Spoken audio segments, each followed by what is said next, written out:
So when I look at data, what's exciting to me is kind of recontextualizing that data and taking it and putting it back into a form that we can perceive, understand, talk about, think about. This is the data for airplane traffic over North America for a 24-hour period. When it's visualized, you see everything starts to fade to black as everyone goes to sleep. Then on the West Coast, planes start moving across on red-eye flights to the east. And you see everyone waking up on the East Coast, followed by European flights in the upper right-hand corner.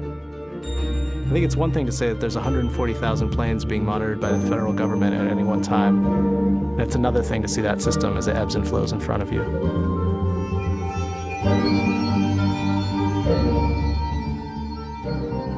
These are text messages being sent in the city of Amsterdam on December 31st. You're seeing the daily flow of text messages from different parts of the city until we approach midnight, where everyone says, it takes people or programs or algorithms to connect it all together to make sense of it. And that's what's important. We have every single action that we do in this world is triggering off some amount of data. And most of that data is meaningless until someone adds some interpretation of it, someone adds a narrative around it.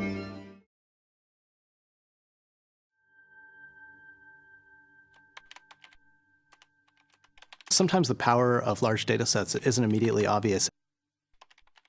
Google Flu Trends is a great example of taking a look at a massive corpus of data and deriving somewhat tangential information that can actually be really valuable. Until recently, the only way to detect a flu epidemic was by accumulating information submitted by doctors about patient visits, a process that took about 2 weeks to reach the CDC. So the researchers turned it around. They asked themselves if they could predict a flu outbreak in real time simply using data from online searches. So they set out to do the near impossible, searching the searches, billions of them, spanning 5 years to see if user queries could tell them something. When we do searches on Google, we all think of it as a one-way street, that we're going into Google and extracting information from Google. One of the things we don't really think about very much is we're actually contributing information back simply by doing the search. And that's where the breakthrough occurred. In looking at all the data, they saw that not only did the number of flu-related searches correlate with the people who had the flu, but they also could identify the search terms that could let them accurately predict flu outbreaks up to 2 weeks before the CDC. The CDC system takes about a week or two for the numbers to sort of fully flow in.